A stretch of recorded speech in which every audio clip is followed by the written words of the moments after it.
Now, there's a lot of writing channels on YouTube. Most of them give the same sorts of advice, same sorts of instructive how to write good videos. I mean, I've enjoyed making the few videos I have of that, but when I started this channel, it was for the purpose of giving a look at what a critique group can look like to people who don't have the opportunity to join a critique group. Several people have very bravely submitted relatively unpolished to polished, I guess various stages of editing stories, first chapters, and short stories for me to critique. And the point of me critiquing is not to show what an amazing critique partner I am, because I'm not. It's not to tell people necessarily how to make their specific story better or good. Like that, ideally, advice that I'm giving will do that, but I'm not always going to give good advice. I'm really giving my opinion above anything else. The idea here is to see the critique process, to see the mental steps that go into looking at an unpolished or amateur's text and pointing out patterns that can be adjusted to make the thing better. These are, I find, invariably things that will help a writer in the long run. Whether or not it's their own work, to see how someone else critiques is to absorb the information and become a better critique partner and a better writer yourself. I would love for more people to submit these things, to make themselves vulnerable to however many people on the internet, so that someone can come along who may know nothing about writing, may take a look at these videos, and not only see some interesting, diverse, and disparate pieces of writing submitted, but start to get an idea of the mental process that goes into critique. That's really what I would love above and beyond anything else to do here. So I'm happy to say that after much more than a year, Mina Remon has very kindly submitted this story for us to look at today.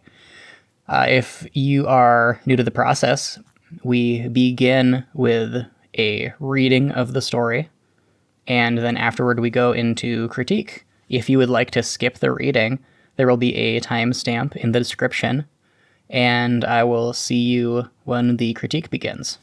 Otherwise, we're going to start right from the beginning. Unfinished Symphonies by Mina Remon. Let me tell you a story that changed my life and how I used to perceive it. A journey that made me understand how the world works, how the gears fit and work together, and realize that it's not all about me, what I feel, what I desire, but what's best for me and those around me. It began 2 years ago when I was diagnosed with stage 3 cancer, that the odds of my survival is slim. He told me that I have about 6 months tops to live. The moment these words were said to me was like a thunderbolt struck me right in the middle of the head. It wasn't pain exactly, but that's the best I could describe it, along with fear, dread, maybe even panic that I had never felt before. Fear of pain, fear of the hardship that's approaching me and those dearest to my heart, fear of leaving everything and everyone I ever cared about behind, fear of death. I always thought that I didn't fear death, maybe because it never felt so near before, but it turns out I do. It's crazy how my world turned upside down in a matter of minutes. Cancer was something I thought was way beyond my horizon. The thing that I found about having a serious illness is that you're constantly reminded of it by other people. Everyone you meet, everyone you talk to have to bring it up. Say they're sorry and that they're always there for you, even if they don't mean it. And I don't mind that at all. It's very kind and sweet, and sometimes may give a little encouragement, a light in the middle of a very dark path, and a feeling that I'm not alone. And thankfully, I really wasn't. I had a lot of great friends, and most importantly, an amazingly supportive family. My beautiful wife, Emily, who I have to say was 100 times more devastated than I was. My son, Robert, who was a bit young to understand all this. And my lovely parents, who also were pretty sad when I broke the news.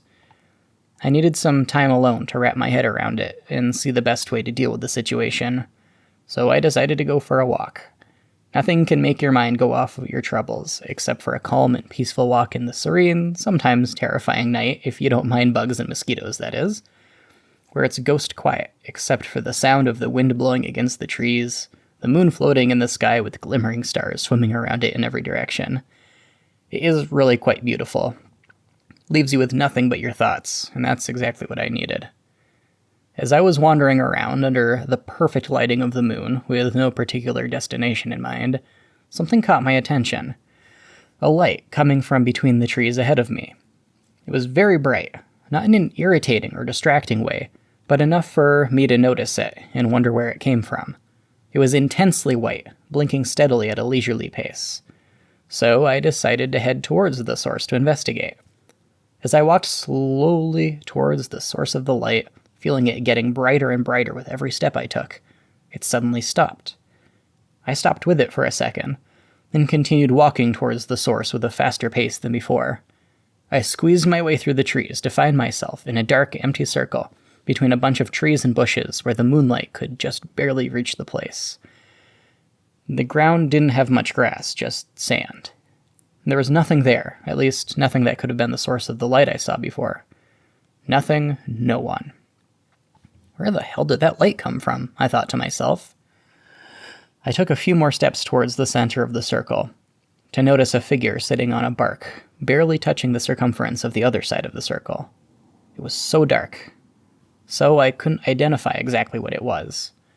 My heart kept pounding faster and faster, till the point where I felt it was on the verge of coming out of my chest. Even though I was afraid, my curiosity overtook the fear. I got closer, one step at a time, till I finally was able to make out what it is. It was a man.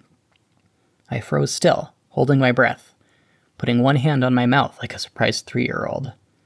To be honest, I never knew my reflexes were that fast.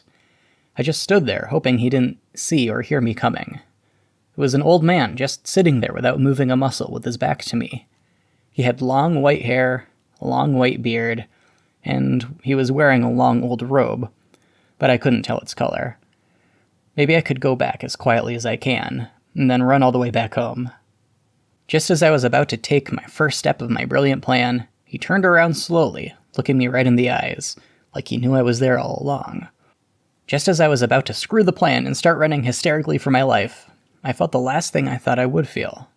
Instead of having a panic attack and fainting right then and there, I felt the exact opposite. I felt the fear fading away. For some reason, his face didn't feel the slightest bit threatening. Instead, it was soothing in a way. I was very curious to know what he was doing here, and felt the need to help him. But before I could say anything, "Michael, is that you?" said the man. My tongue froze from confusion for a minute. "What? How do you know who I am?" I said. "I was hoping you would come." And before I was able to ask my next question, he stood up facing me, took a couple of steps slowly towards me. I was able to see him more clearly. I could see that he was wearing some sort of old purple robe. He looked a bit like a wizard from the movies, but without the hat. Just as I was about to say something out loud, out of nowhere came a light so bright that I had to close my eyes, struggling to open them. It got a little dimmer, so that I could barely open my eyes again to see the most magical thing I've ever seen. The man was standing in some sort of a ball of light like he was glowing. He was actually glowing, yet I could see him so clearly. "Oh God, it's like that Snow White incident all over again," I said to myself. "Who the hell are you? How can you do that?" I asked him. "I heard you had a problem on your mind, and you needed someone to talk to," replied the old man. "How did you know? Is it true?" "Yeah, actually, that's why I'm here." "Don't worry, you can talk to me."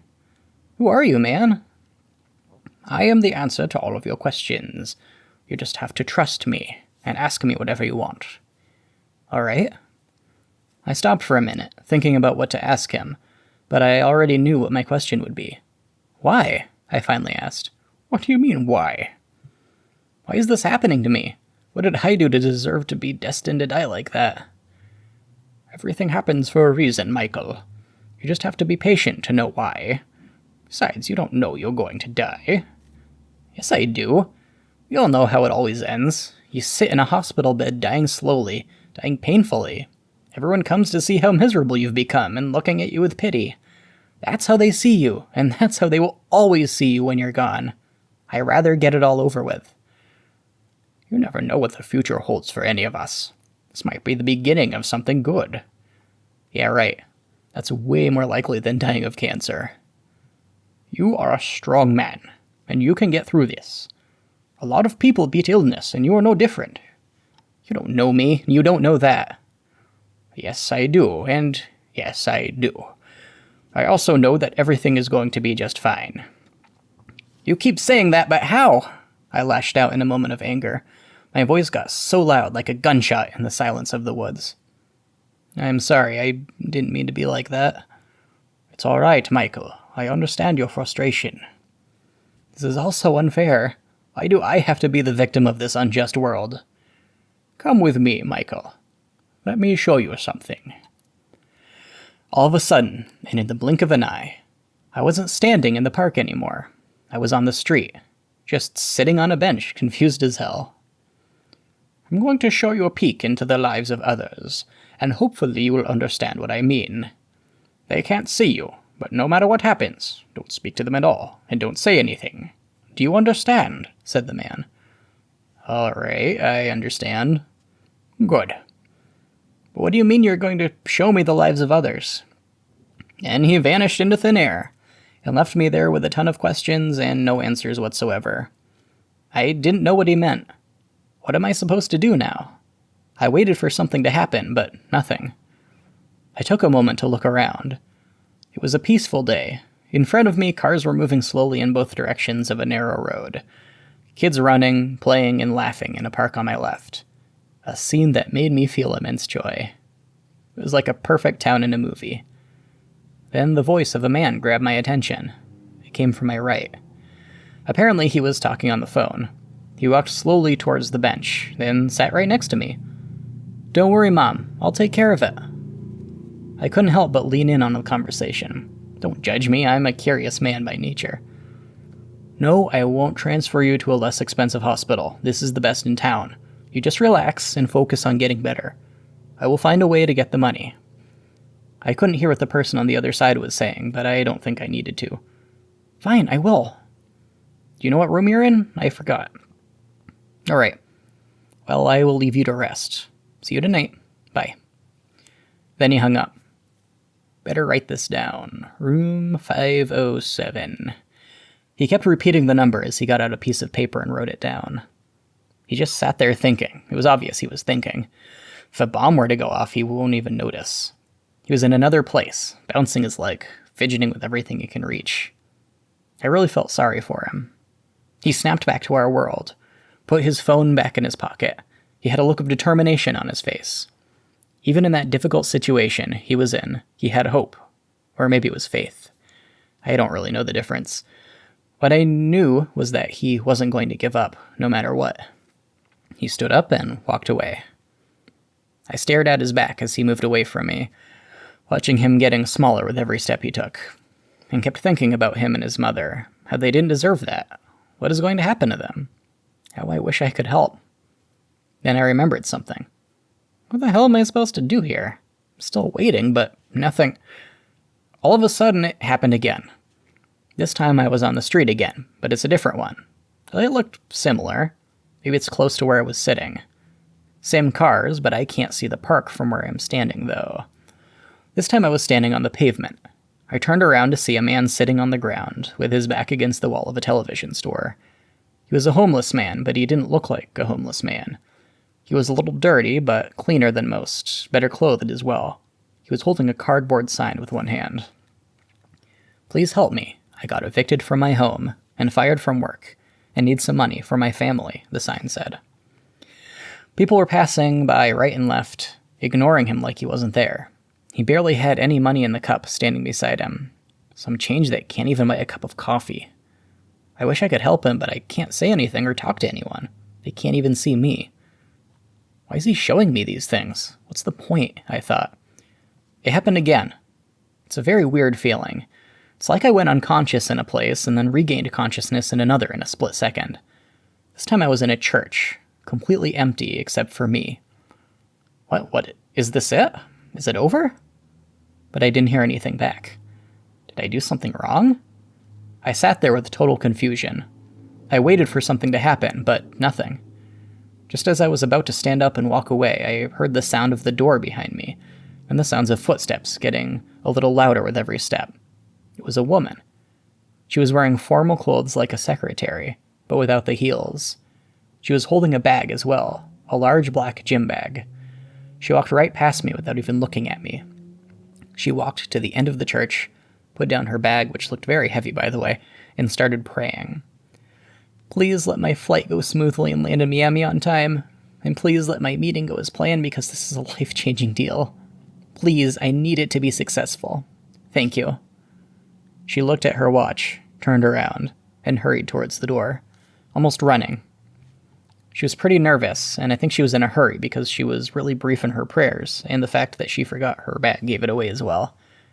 Hey, I stopped myself. Wait a second. Maybe I didn't do anything wrong. Maybe that's all part of what he said. I walked towards the bag that the woman left behind. I tried lifting it. Oh god, the hell is in there, Rocks? I put it back on the ground, looked at it for a second. Please don't be a bomb. Please don't be a bomb. I opened it slowly. Oh wow, I never saw that much money in my life. This must be thousands or even maybe millions. That woman is in a whole lot of trouble. I was startled by the sound of the door opening. It was a young man. He looked familiar. I looked a little closer. It's the man I first saw when I was sitting on the bench. What's he doing here? I left the bag where it was and walked back a few steps. He definitely couldn't see me, so I didn't screw up. God, please help me. My mother is in the hospital. We don't have insurance and I can't pay her medical bills. I don't know where to get that kind of money and I can't risk transferring her to another hospital that is not as good. I don't know what to do.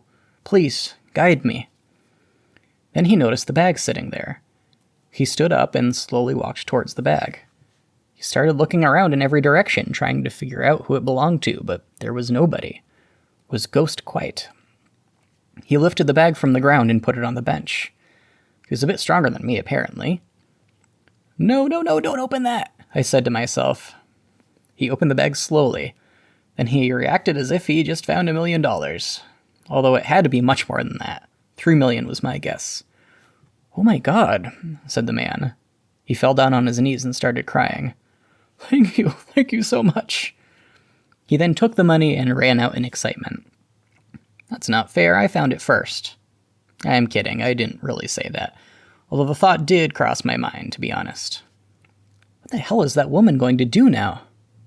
At that exact moment, as if I was psychic, the woman came back. I swear I forgot it here. The woman came in running around, searching for the bag like a lunatic, talking to herself. But probably so will I if I lost that amount of money, so no judgment from me there.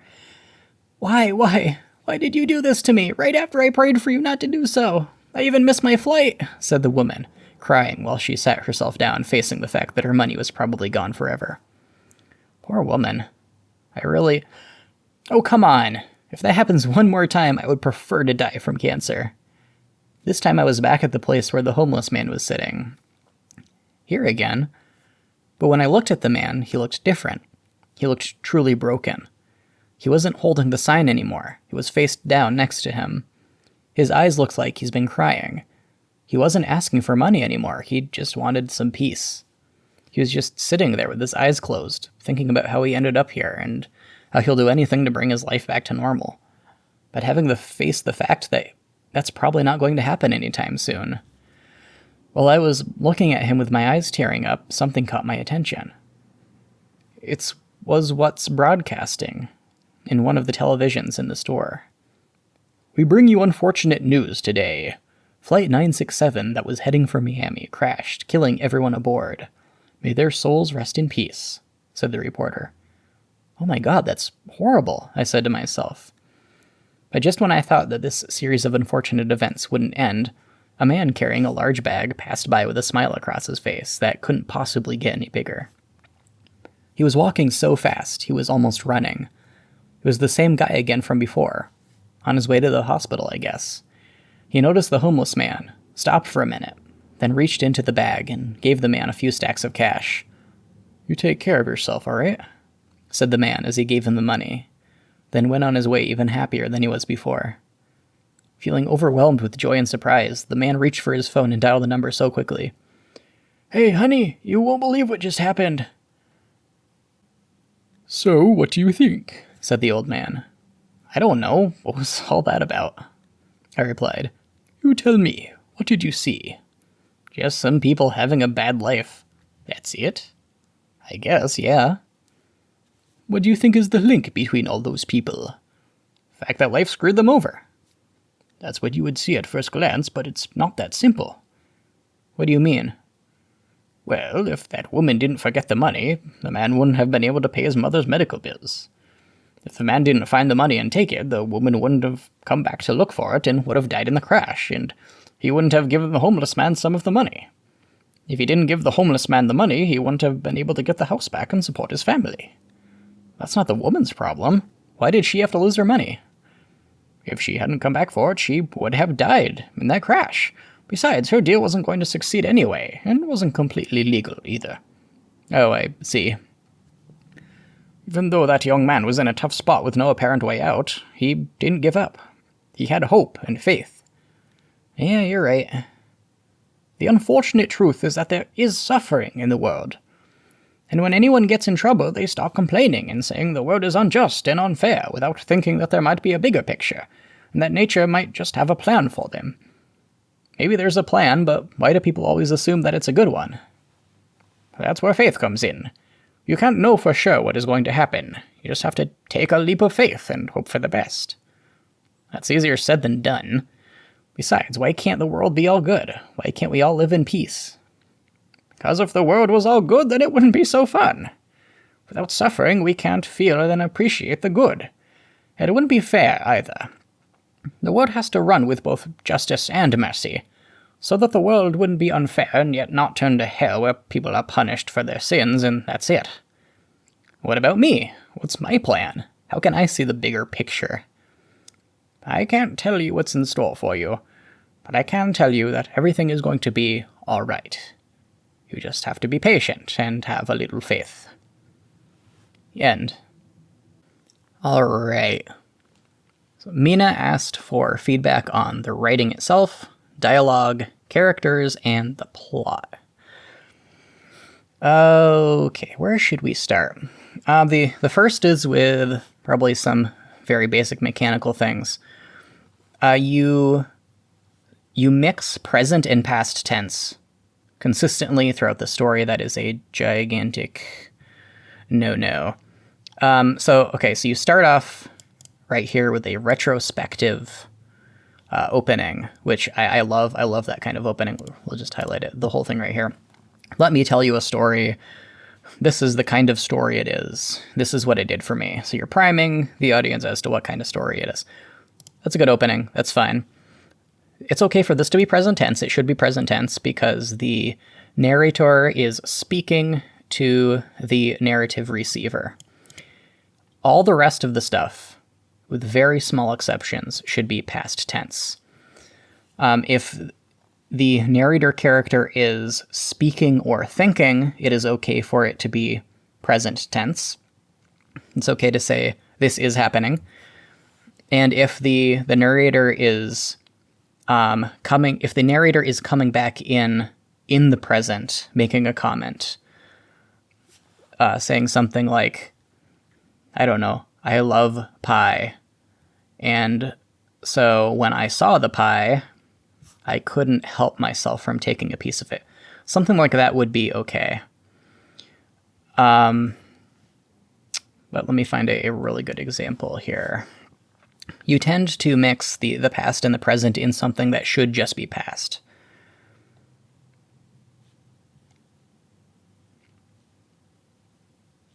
Like, something like this is okay. I don't mind that at all. It's very kind and sweet and sometimes may give a little encouragement. This is okay to have present because it's the narrator coming back as a person in the present, commenting on the past. That's retrospective shading. That's what gives the point of view its strength. But this then here, and a feeling that I'm not alone. That's not okay. Sometimes it might give a little encouragement, a light in the middle of the path. And because this is like hypothetical, you can't use the that I'm not alone. You would want instead to use one is what you would want to use.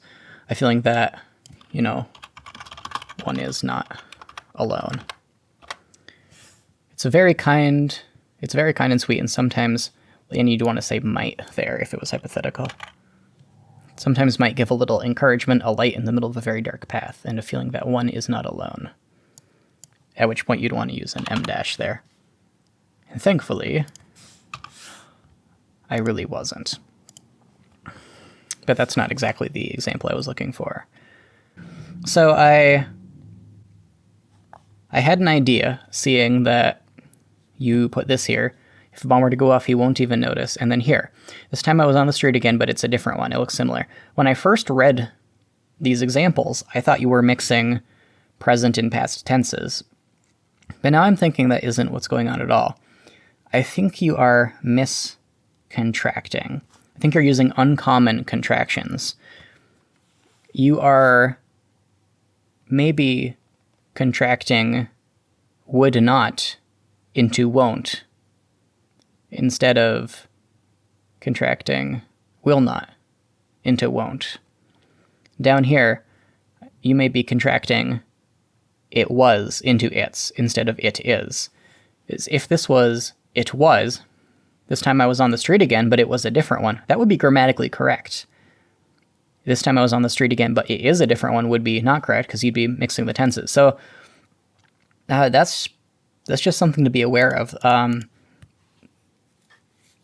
There are certain words that are almost always what you use for a given contraction. You really never use it's to mean it was. You mean it to mean it is. And same here. I mean, wouldn't is a word. You wouldn't even notice, rather than won't. I don't know if that is necessarily what you were doing, but if it is, just know that you need to be careful with your contractions. Yes. You need more paragraphing, but that's a small thing. You need to make sure that you're capitalizing properly at the beginning of sentences. You have a lot of run-on sentences. You have a lot of comma splices. In general, you should look up the rules for punctuation, for commas and full stops and semicolons. And just, there are many free resources available. I recommend the Purdue OWL. They have fantastic general grammar and ESL resources. Never ever use this number of dots to make an ellipse. An ellipse is always 3. Always 3. Neither more nor less. And while we're on that topic, when you scene break because the guy transports, you sometimes put an ellipse at the end. An ellipse is always a trail off. It's when somebody's talking and they kind of drift away with what they're saying. When someone is cut off, you instead want to use an M dash. The simple, I won't say shorthand, that's not really correct. If you put 2 dashes in, 2 N dashes, 2 regular dashes, that is the same width as an M dash. An M dash. And a lot of different writing software will automatically turn 2 dashes into an M dash. That's what you use for I'm still waiting, but nothing, all of a sudden it happened again. That's when someone is cut off. So use M dashes when you have that sudden scene transition or when someone is interrupted. Some words you have very close to their proper spelling, but not quite. Better write this down. That should be right. Better write this down. One that I noticed twice, you use quite instead of quiet.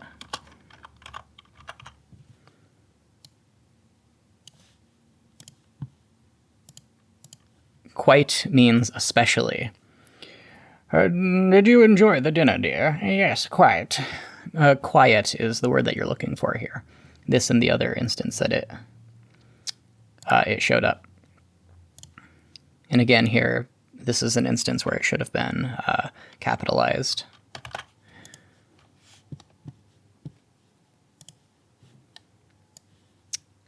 For your paragraphing, make sure you have one actor per paragraph. Make sure that you bunch small paragraphs together if they're all one person talking. Where the main character, the narrator, he consistently has thoughts. They should not be formatted as dialogue like it is here. Oh god, it's like the Snow White incident all over again, I said to myself. Now, if he was speaking aloud, then yes, it would be quoted out. If he was thinking to himself, you would probably want to format it like this, with italics.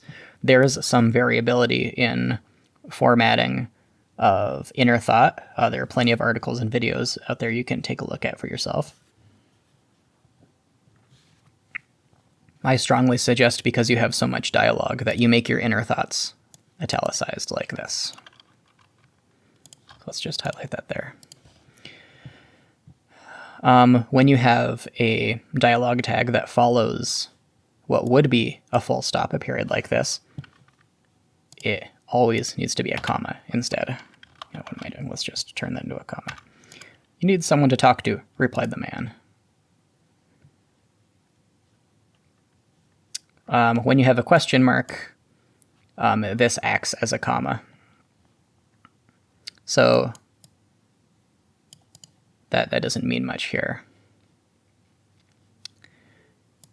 But, you wouldn't capitalize right after this if you use a comma or a question mark. When you have dialogue with a comma or a question mark and you follow it with a tag, you would not capitalize it.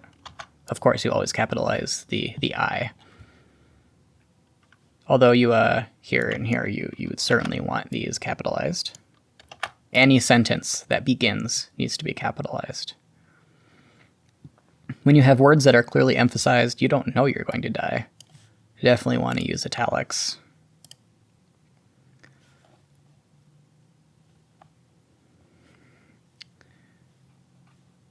I did really like this line right here. That's how they see you. That's how they will always see you when you're gone. That felt very much like a thing a person facing this sort of illness and hardship would think. That got to me. Make sure that you are, make sure you're using all the words you need to make a grammatically correct sentence. This should be, I would rather get it all over with, and not I rather get it all over with. And try to be consistent with your contractions. If your character is always saying I'd or it's, then he would, for example, say I'd rather get it all over with here. In general, I think using more contractions would help the flow of the story. It feels a little over formal in the dialogue. It feels a little awkward. It doesn't feel like how I tend to hear people talk. I am sorry. This is a very common thing that newer writers do, is they don't use many contractions. Turning every case of the I am, etc. into I'm would greatly enhance the readability of this, unless you have a character who is very formal. In general, is, I don't know, some stuck-up guy or some very educated guy, and then you might choose a couple of his contractions to always use drawn out to make him sound a little snottier than the other characters.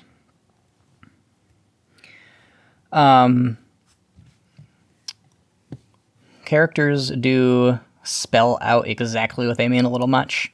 You don't leave much to the subtext. You don't let the reader fill in many details.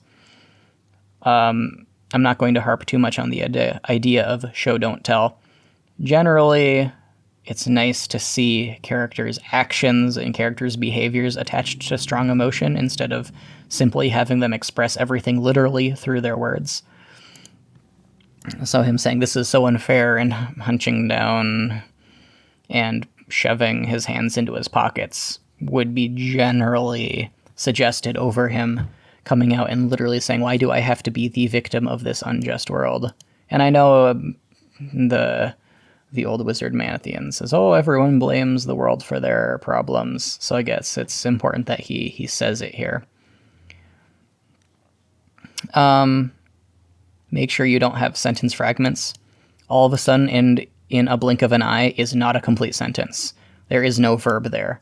This clearly should have been a comma. All of a sudden, and in the blink of an eye, these are modifiers telling us in what fashion he wasn't standing in the park anymore.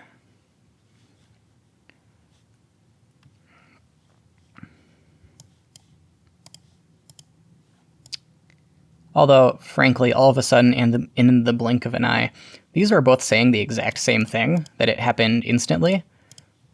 That's redundant, and you should really only have one of the two. Either in the blink of an eye or all of a sudden. And both of those are kind of cliched. So it would be nice to use your own original words to come up with a way to say in an instant. Now, we transition here not just to a different location, but to a different time of day. Because it was the middle of the night, right, that he was talking to the wizard. And now he was on the street, and children are playing. It was a peaceful day. There we go.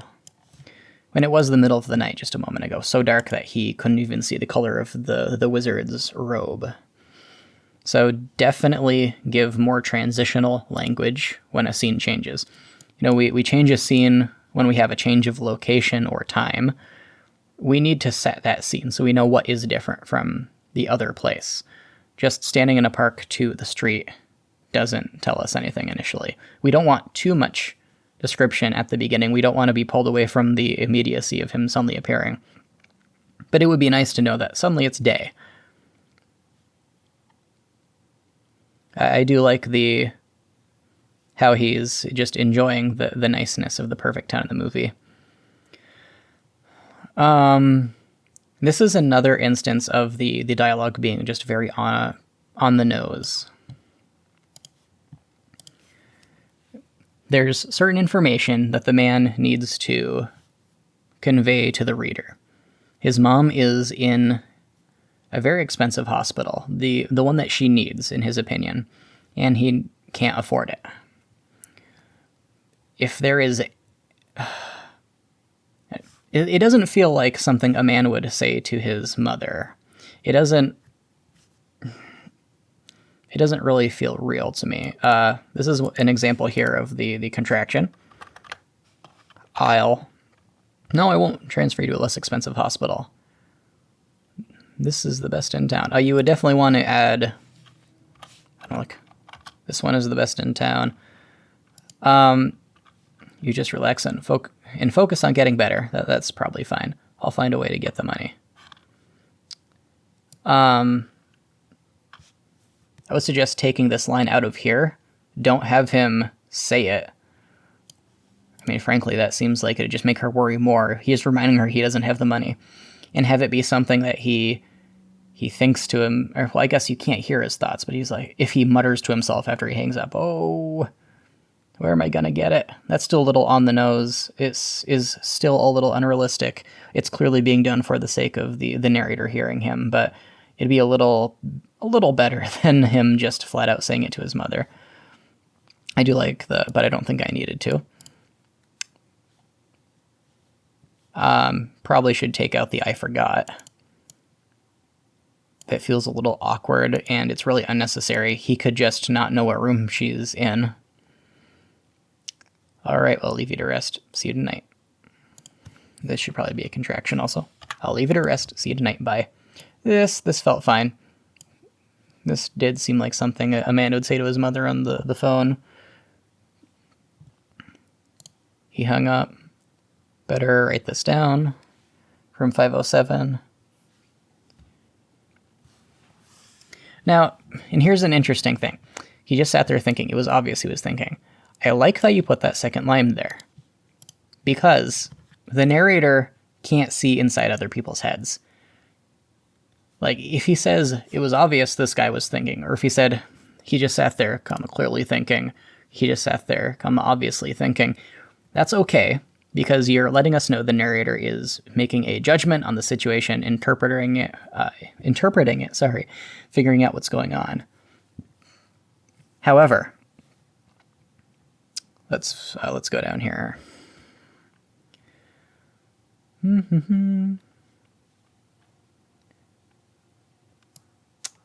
He was a homeless man, but he didn't look like a homeless man. This is just a slight bit confusing. This immediately makes me wonder, how does he know he's homeless then, if he doesn't look like a homeless man?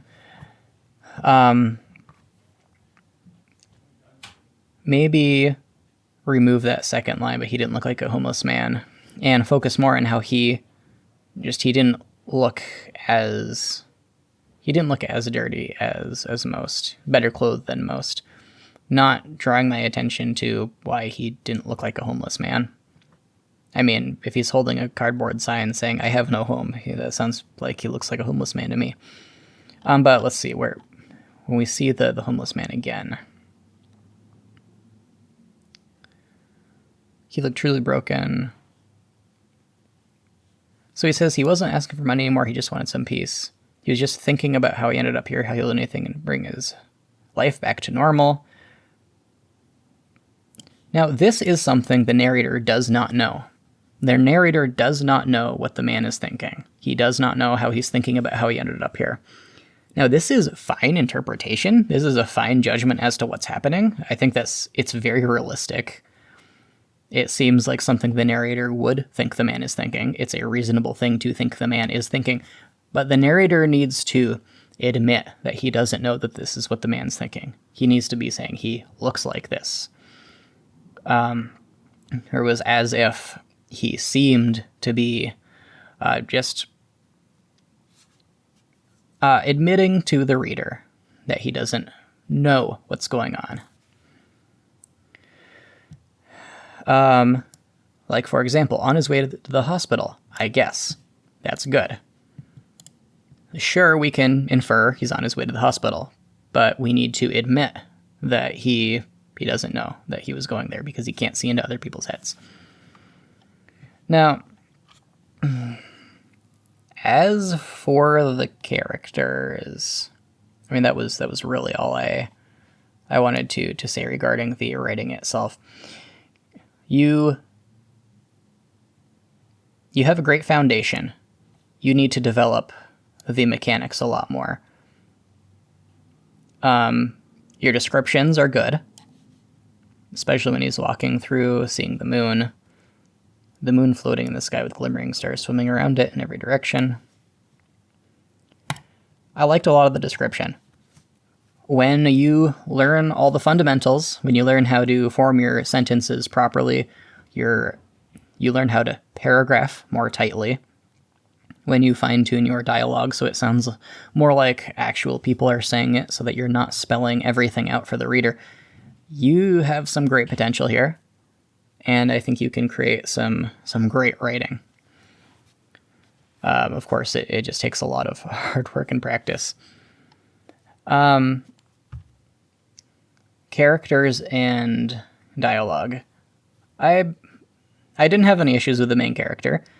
As I said, I like how we start out with that retrospective narration. He's telling us that things did work out for the best at the very beginning, and then he's telling us, this is how I got there. And we have the old man who, I also didn't have any issues with. He was fine. He seemed like an old wise man.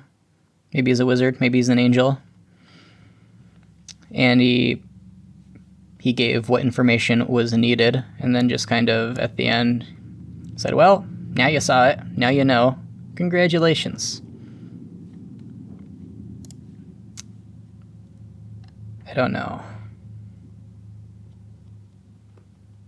It would have been nice, I think, to... Gosh, I don't even know. I don't know if I want to suggest that the narrator return in the present at the very end. It probably winds out fine because we know that the narrator did turn out fine. But... And the rest of the characters I don't know that I have much comment on because they were only really here for a very short period of time. We had the initial man. I mean, it was certainly sympathetic. He's trying to help his mother. And he just desperately wants the very best that his mother can get because she's sick, even if he doesn't have the means for it. That's very sympathetic. And he even gave some of the money away when he saw someone else in need. He had compassion when he received good things. That's nice. I mean, I liked him. He was likable. The woman was in the story for so little time that I have no opinion on her. And I don't really have an opinion on the homeless man either because he didn't do anything. He just sat there and unfortunately gave into hopelessness because he was at rock bottom. And, that's just kind of what he did until he was given a few stacks of money, which was apparently enough to save his house. We don't know enough of the man's story to know how we should think of him, I suppose. We don't know what utter desperation he's in. Maybe the best job in the world he could have gotten still wouldn't have let him save his home. I guess the amount of money he was given was pretty ridiculously huge, and that was able to help. Opinions on the story, the plot. I have never been a fan of this kind of story, so let my bias be clear. I feel like stories that are about miracles and faith in general as a general saving force, and I say this as a Christian, as a person whose faith is a huge part of my life. It just feels corny to me when I see it in a fictional story, because it isn't a real story of how a real person's faith, perseverance, and hope kept them from, drowning in despair in the real world. It's a thing that a person made up to say, because this fictional person was saved by their faith in some way, you too can be saved by your faith. And that it just isn't a thing that happened in real life. It was an imaginary thing to help an imaginary character learn a lesson. So that said, maybe you're the kind of person who really does like that kind of story, who, I mean, I suppose it's fairly similar to like It's a Wonderful Life.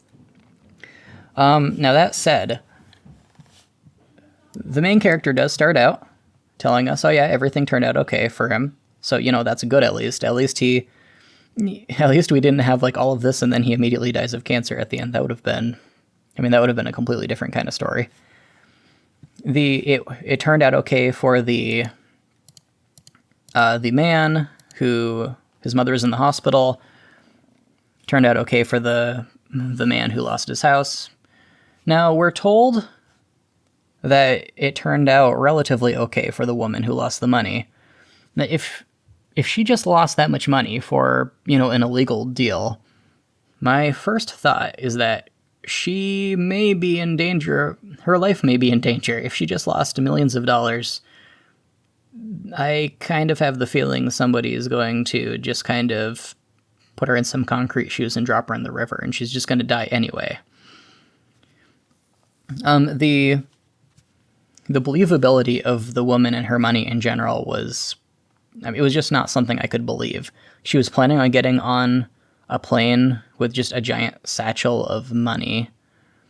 She was apparently late enough that she went into the church, she ran up to the front with the money to pray, and then she ran out, and just a few minutes later, she ran back in, right? unless I was missing. Well, I'm not going to take too much time to try to analyze the timing of this, but it initially seemed to me that she was only gone for a few minutes. The man says, "Oh," looking in every direction. So he leaves. What is that woman going to do now? That exact moment, the woman came back. So how much time passed? She looked at her watch, hurried toward the door. Oh, well, I looked in it closely. Yeah, so it's only a few minutes past, like 2 minutes, maybe. I don't know. Let's be very generous and say 5 minutes between the time of her leaving and coming back and grabbing. I suppose it could be like she missed her, I don't know, her ride, her taxi, something.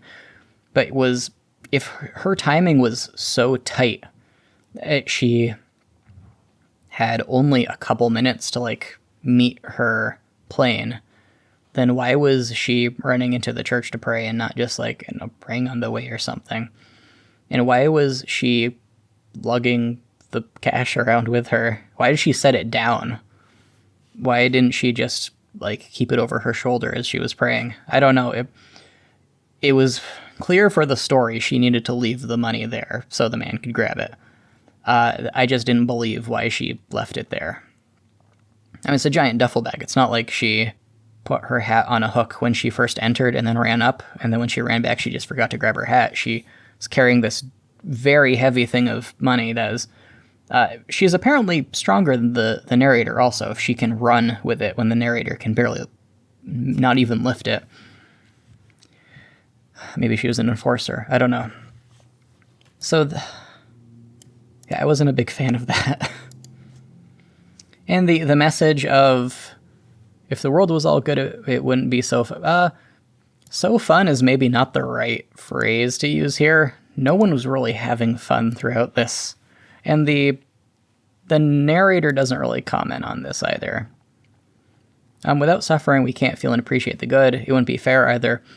The world has to run with justice and mercy. Like, I can get behind that generally. That's fairly close to my own philosophy of good and evil. It is necessary to have good and evil in the world for sort of similar reasons. It would be horribly unjust if people could do whatever evil they felt like and nothing happened regarding it. I mean, if everyone was all good, I guess people wouldn't be sinning, doing evil to begin with. I guess it wouldn't have to turn to hell if everyone was all good and nothing bad was ever happening, because, people cause the evil. Anyway,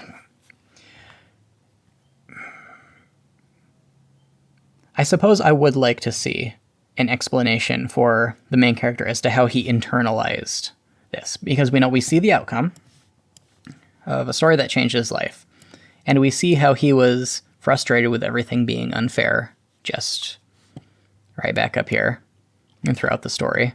And he still really wasn't convinced that it was okay for the woman. He was like, he asked twice, like, how did it turn out well for her? So her life was saved, I guess. But we don't see how what the man is telling him, what the wizardy man is telling him, is synthesized, is combined with his original opinion, and turns into a strategy for going forward. I guess it would be nice to have a few more lines on that from the narrator at the very end. And I suppose one last thing. Oh god, it's like the Snow White incident all over again. I laughed when I initially read this, my first read through, because it clearly references like something from the character's past that we just purely don't care about for the sake of the story. Another critique partner or editor might tell you to remove that because it just kind of doesn't connect to anything. I don't know. I thought it was funny. It gave a little flavor to the narrator, and he does clearly have like a kind of sense of humor throughout this as he is doing his retrospective. I don't know. I kind of like keeping that. One last thing. The wizard man, he tells Michael, don't speak to them at all and don't say anything. Do you understand? No matter what happens. That's really ominous. That's clearly foreshadowing. That is clearly telling the reader something is going to come of this. That's just a basic rule of storytelling. When you give a dire warning early in the story, it's going to affect the story. It's probably going to turn out bad. Yet, Michael is fairly constantly, and like oh my god, that's so horrible. I said to myself, it seems pretty clear that this was intended as internal thought, so that's fine. But like this feels like he's talking here. Poor woman, I really... And that's another case where you only want the 3 dots for an ellipsis. And like here, that's not fair, I found it first. I am kidding, I didn't really say that. That's implying that when we have been seeing him, like his I said to myself... Here, I don't even know if his I said to myself was supposed to be thought, or if he was like muttering it to himself. Be very careful with your said usage. It should be used for a person talking out loud, not asking questions, stating things. Now like this, what the hell is in here, rocks? This definitely feels like he's talking. He's just talking out loud. It feels way more like that than it does internal dialogue. Please don't be a bomb. Please don't be a bomb. This too. Oh wow, I never saw them. And now this is a thing. This right here. Oh wow, I never saw that much money in my life. This must be worth thousands, maybe millions. This woman is in a whole lot of trouble. That is probably something that should be in the description. I had never seen that much money in my life. It must have been thousands, maybe even millions. I knew that woman was in a whole lot of trouble. It was clearly narration of what was happening. There was no reason for it to be internal thought. Things like this. What the hell is in there? Rocks? Please don't be a bomb. Those are short and immediate enough. They're not giving information. They're giving us the character's opinion and point of view on what's happening. So, hey, I stopped myself. Now that definitely feels like he's talking. You usually don't have to stop yourself from having an internal thought like that. It's far more a thing that people do when they're beginning to talk and realize they should, stop talking. And of course he speaks here. What is it? Is it over? But I didn't hear anything back. And of course here you use I thought, which makes it even more confusing later. So yeah, don't speak to them at all and don't say anything. If the old man is going... Sorry, not the old man. Yes, the old man. The wizardy man. If he is going to warn this, it needs to pay off later. You need to have setup and payoff. If you don't plan on having anything bad happen, just cut this out. Maybe the main character does try to talk in the end, and there should be a reason why he's not supposed to talk. Maybe it's intended that he's eventually going to try to talk at the end and something bad happens, or something just weird happens. The wizard man has to save him. So maybe that's part of the lesson of, just because you think you know what's the best for yourself right now doesn't mean that you can be, trusted to make the best decisions for you and the people around you. That could be part of you have to have a little faith thing. You didn't have faith in the wizardy man when he told you not to talk to people and something bad happens. Well, I have not given critique on something in a while, and it shows. That was pretty disjointed. A tremendous thank you to Mina Remon for submitting this story, this unfinished Symphonies, to us. This was enjoyable to work through. And thank you so much for your patience in watching this video, putting up with my rambling. If you enjoyed this video, you found it interesting or useful, please leave a thumbs up. If you didn't like it and you could not tolerate my rambling, please give it a thumbs down. Thank you, and have a great day.